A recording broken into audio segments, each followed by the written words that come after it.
Welcome, everybody, to another edition of the Winner's Circle Sports Betting Podcast right here on the Winner's Circle Sports Betting channel, brought to you by GamblersWorld.com and GamblersWorld.net.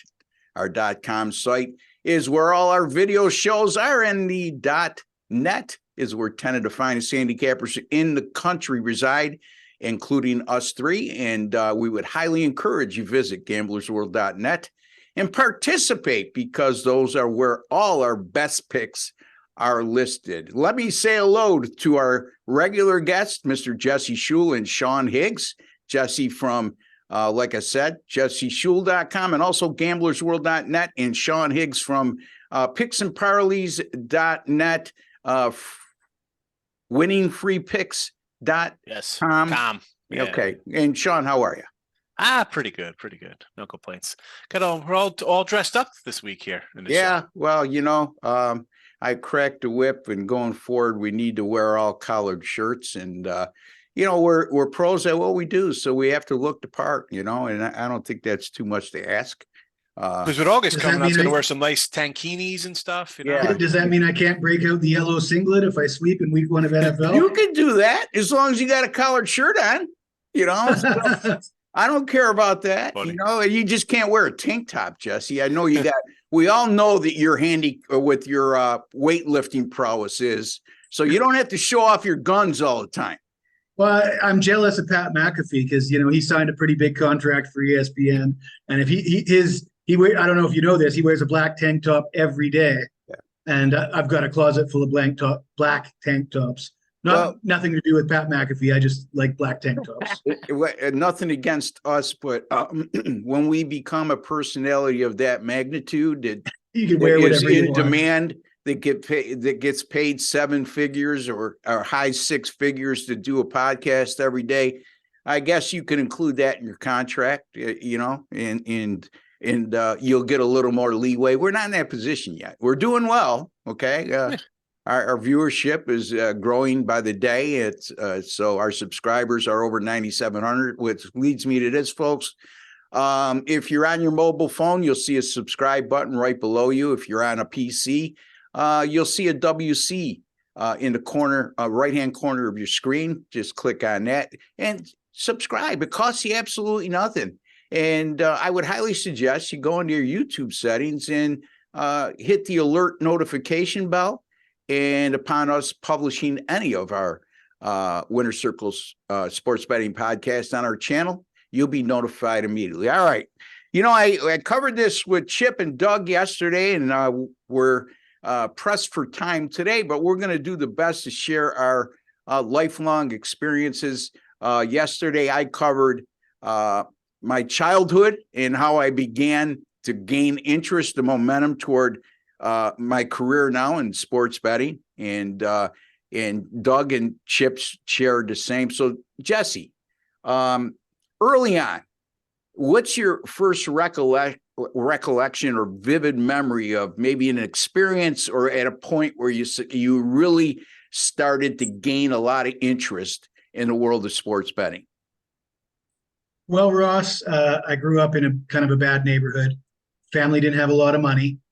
So things were challenging.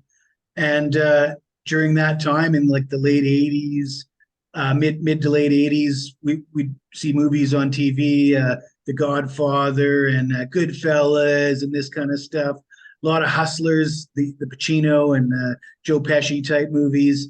And I mean, those guys were my heroes. I saw those guys portraying gangsters and hustlers. And, I thought, man, they're making some dough. This is for me. I got to get myself into something like that.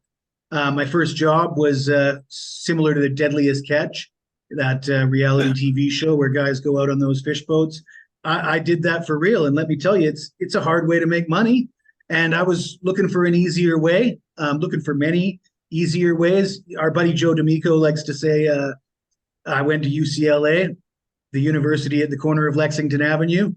And I think what he means by that is he got his education on the streets in a bad neighborhood. And that's where I got mine as well. But I was fortunate enough to meet a guy who made his first million in his early 20s, became one of the most successful sports handicappers in the business. I don't like to drop names, so I never drop anybody's name, but connections always help. I was lucky enough to have some, and I was able to get on covers, a dozen years ago, and it took the first year was not easy for me, but after I figured out what I was doing, I was quite successful in the early years of sports handicapping. But I mean, even prior to getting on covers, I was even as a teenager in high school, I was exploiting the soft lines on the local sports lotteries they have in Canada. You could go to the corner store and buy lottery tickets on sporting events, and they would put the odds out a week in advance, and they would make mistakes from time to time. And I was always wise to that. I was a hustler. Anything to make a few bucks. So that's how I got my start, Ross. Great stuff, Jesse. Great stuff. I covered a guy that was instrumental in me getting into the business, Mark Lawrence, yesterday. There's nothing wrong with that, because it seems we all have that one person who enlightened us, took us under their wing, mentored us, and then we took off from there. I believe, and I'll drop a name, I think you're referring to Ben Burns, an excellent handicapper, formerly at Covers and now at Wager Talk. We all have those types of influences at some point in our early days. So, Sean, what can you enlighten us on, buddy? Because I know that you're one of the best storytellers that ever lived, but you have to reduce it to maybe. I'll keep it kind of a short. So I wasn't on working like a deadliest catch fish boat, but my first job was the busboy Italian restaurant. You can kind of see where this is going. He wanted that. He also wanted to emulate a shark. You know what I mean? So go ahead, Sean. I didn't mean to interrupt. No, that's so. Yeah, so you get your first licks in there around the Italian bread delivery guy, and they had the little parlay tickets would come out, which are fun. It'd be like, I was like, $20. The guy's getting paid $15 a shift. So I'm like, all right, I'll put $15 to win, $150 or whatever ridiculous nonsense it was to win 3 games. And I ran a pool. Again, I go right to 1990 because I know I was a sophomore in high school. I ran a college basketball tournament pool that year, and everybody loved Duke, right? We're Jersey people. Hurley, out of Jersey City. Later, I was high on Georgia Tech that year, so I had Duke at like a 12-1 odds to win, which I just made these things up. I didn't, I don't know, came up with the numbers. I didn't like Duke. I wanted Georgia Tech to win, Anyway, I ended up winning about $600-something bucks, and I would have been on the hook for about probably $6,000 if somehow Duke rolled in. But yeah, and then again, I was 15 at the time. Well, fast forward to getting into business. Since name dropping is all right. Tony K, we all know Tony K, Tony Kopinski over at Vegas Hot Dogs and 3G. A friend of mine, his buddy somehow was using Tony K, and I'm like, what is this business? Like, I mean, again, I don't want to drop. People know these 80s kind of videos and late 80s, early 90s. You see them on. Back for me, it was on the USA Network in Jersey, and early Saturday, Sunday mornings. It was fat. I mean, who didn't love that stuff? I loved it. And in mid 90s, I was buying a Sports Forum magazine. It was a little newspaper, come out weekly on Wednesdays, and had Segrin. I think Jeff Segrin had ratings in there, and I just poured over those. I didn't know. Again, I'm 20 years old. What's this stuff? And I wrote to Tony K. I got his email address from my buddy. I'm like, hey man, I like betting. I want to get involved in this. So I kept sending him little blurbs of a pick, and he put me on a site called Picks Pals, which eventually turned into Vegas Top Dogs. That was in 2004, 2005. Here it is 2023. I'm on Sports Gapping. It's 100-something sites. So, we're 150 sites. We do shows with you guys. I got the Midday Monday I've been doing for a couple of years. Blog Talk Radio.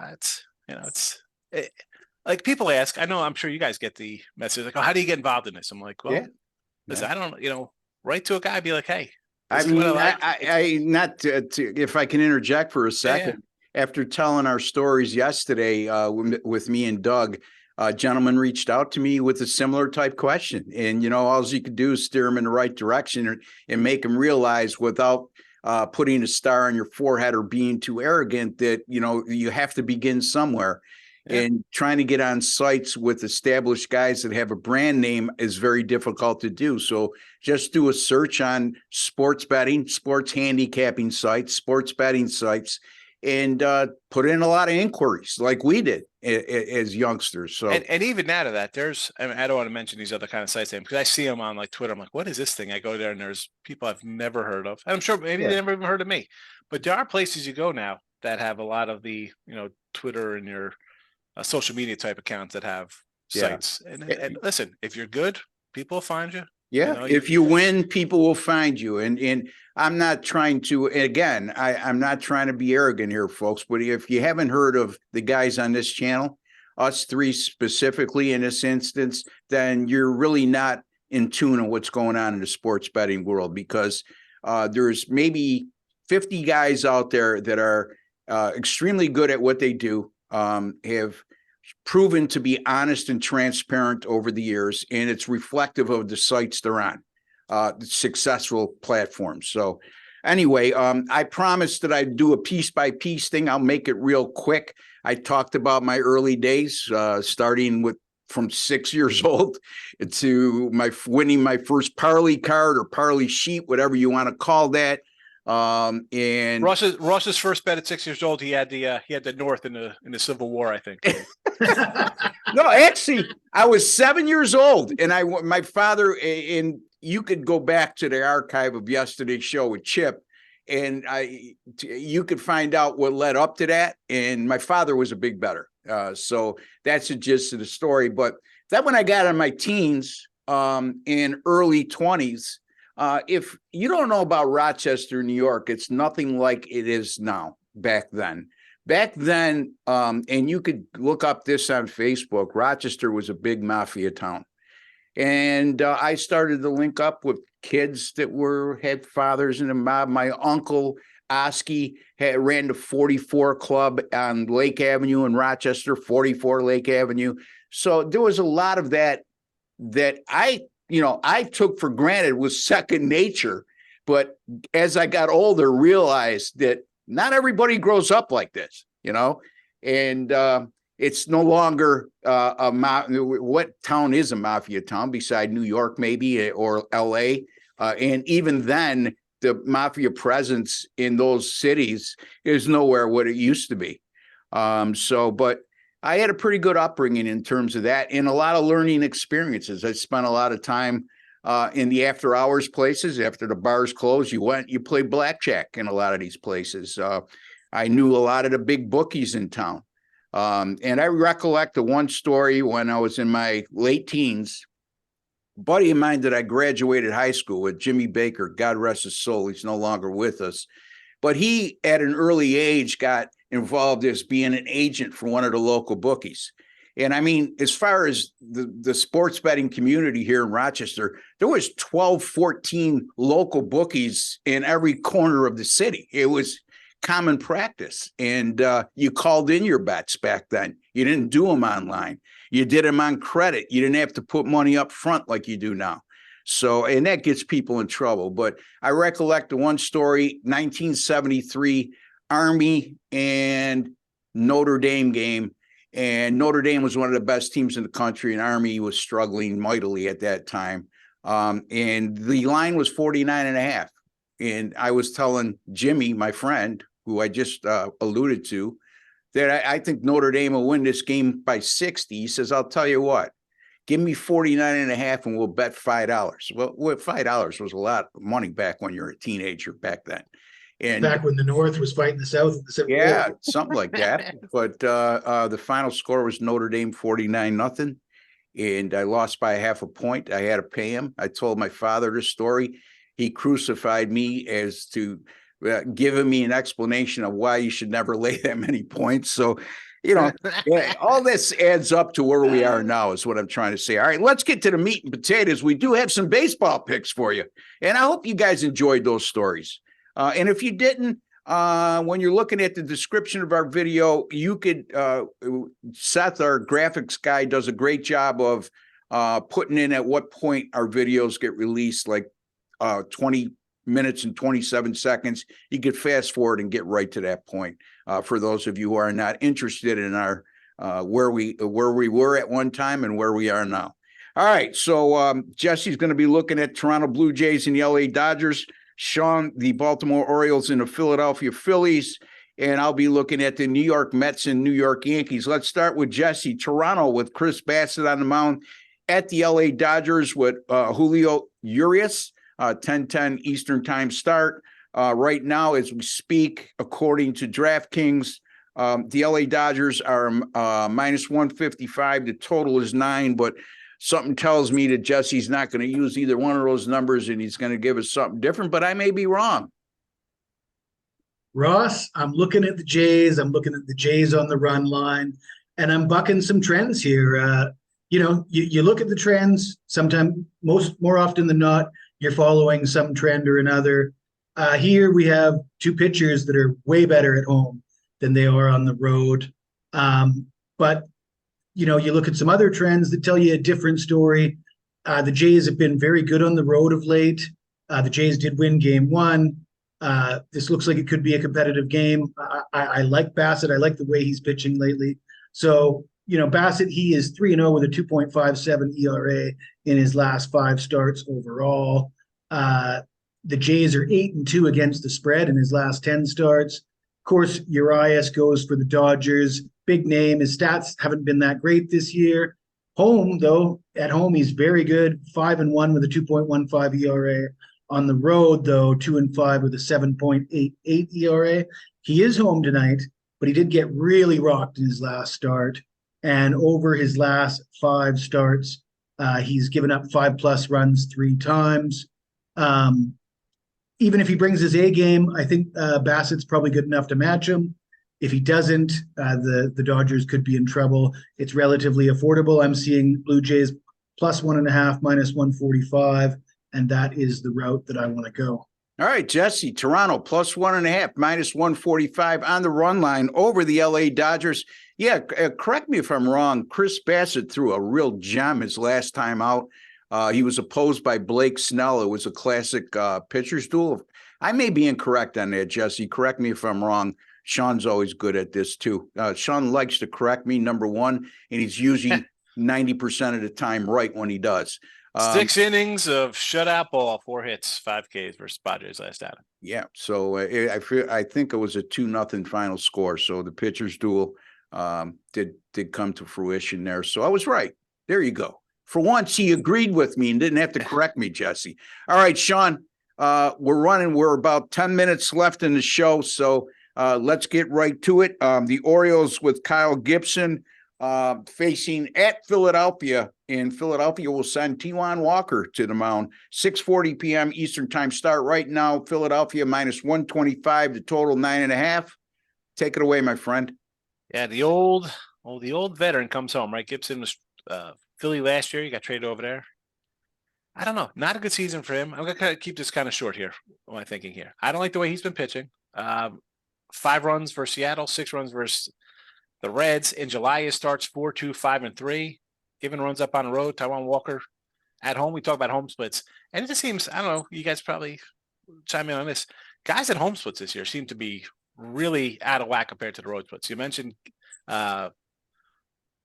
Bassett's and even Taijuan Walker's crazy, like 2 at home, 7 on the road. Well, Walker at home says a 2.7 at home. I mean, really good 1.7. And again, for me, I'm a whip guy. So I see a 1 whip, 1.76 batting average against. I'm going no bottom 9 here at that +120. I don't want to lay to 140 or 130-ish rather, I should say.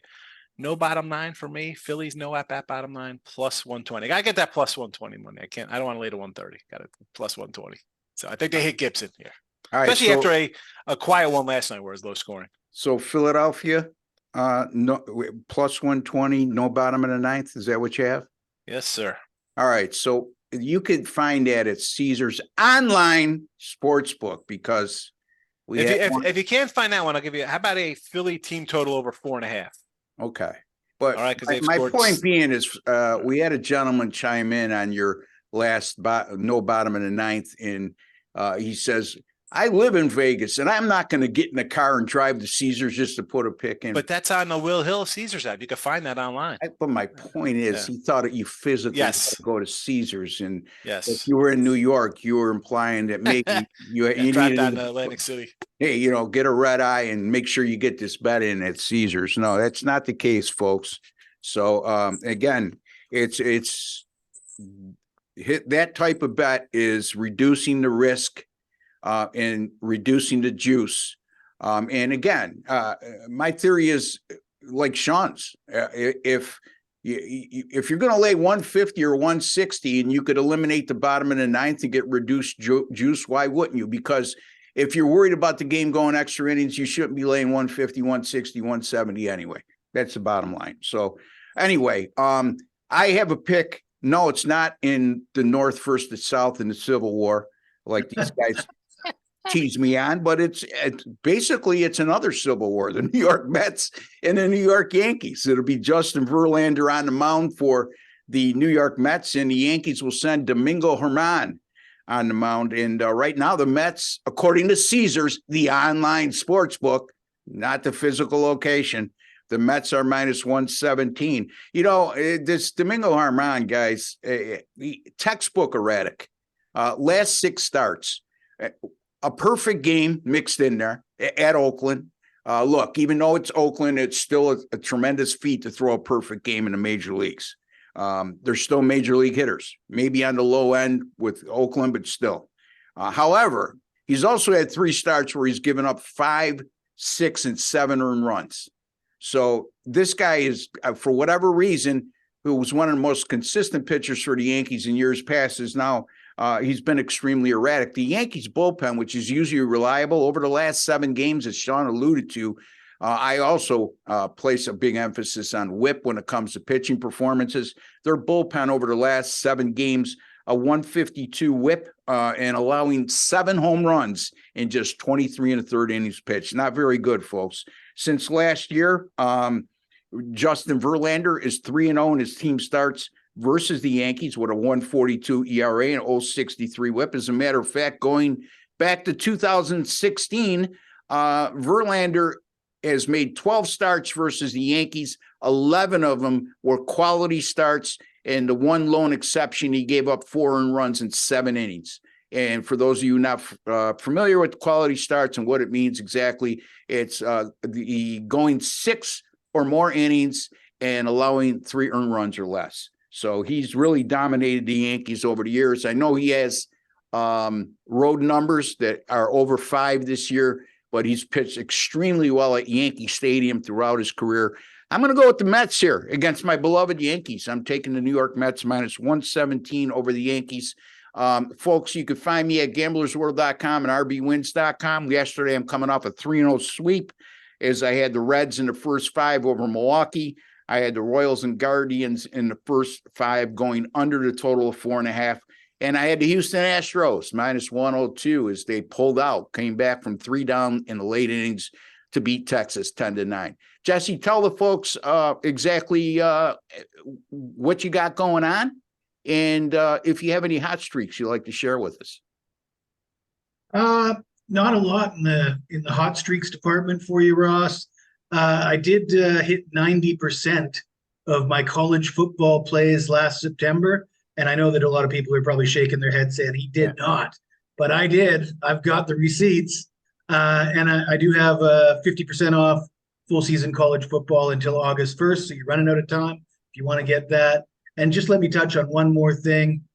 We talked about how we got into the business and how we get a lot of people asking and then saying they want to get into the business.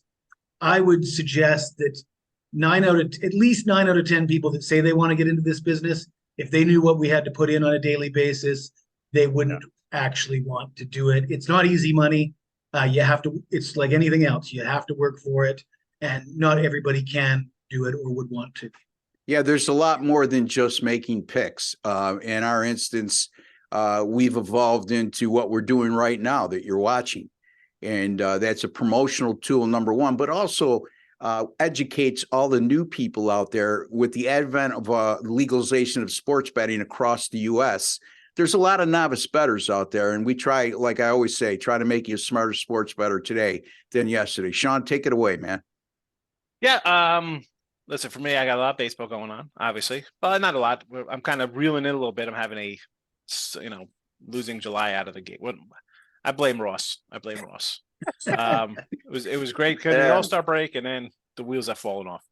But hey, newbies, this is what separates pros from the amateurs, because you could, I'm not going to go hungry or lose the roof over my head. You have a couple losing days in a row. It happens when you bet games. But Midday Money, 7 days a week. You find it, whatever. Google it. You can watch it live, replays, podcast, Twitter, Mr. Sean Higgs. And I got Jesse brought up college football. I added my college football previews over on the Win and Free Picks page, so you can check that out on the YouTube channel as well. All right, so all good stuff right there. Sean Higgs, Jesse Schul, Ross Benjamin, yours truly. You can find us all at gamblersworld.net. And folks, at gamblersworld.net, we guarantee all our single game, multi-game daily packages and any subscription plan of 30 days or less. If you don't make a profit according to our grading system, we will credit your account for the exact purchase price, and you could use that credit or money, whatever way you want to term it as, toward any future purchases, toward any handicapper of your choosing, and at any time. You're not obligated to make to buy the next day or go in and use your credit the next day. It's there for as long as you want it to be, and it's for your convenience when you want to use it. All right, so now that we covered my first bet, being the North over the South in the Civil War, you got our other three free picks in Major League Baseball today. And until the next time, wait, Jesse, tell the folks what we need to do with that like button. Get quite aggressive when you smash that like button. There you go. Punch that like button and smash that like button. And it's just a small token of your appreciation for the work and the information we provide on this channel to help you out. And like I said, make you a smarter sports bettor today than yesterday. We'll be back tomorrow with these two mugs, Jesse Schul and Sean Higgs. I'm Ross Benjamin. We'd like to wish each and every one of you all the very best. God bless and take care, folks. And don't forget to subscribe.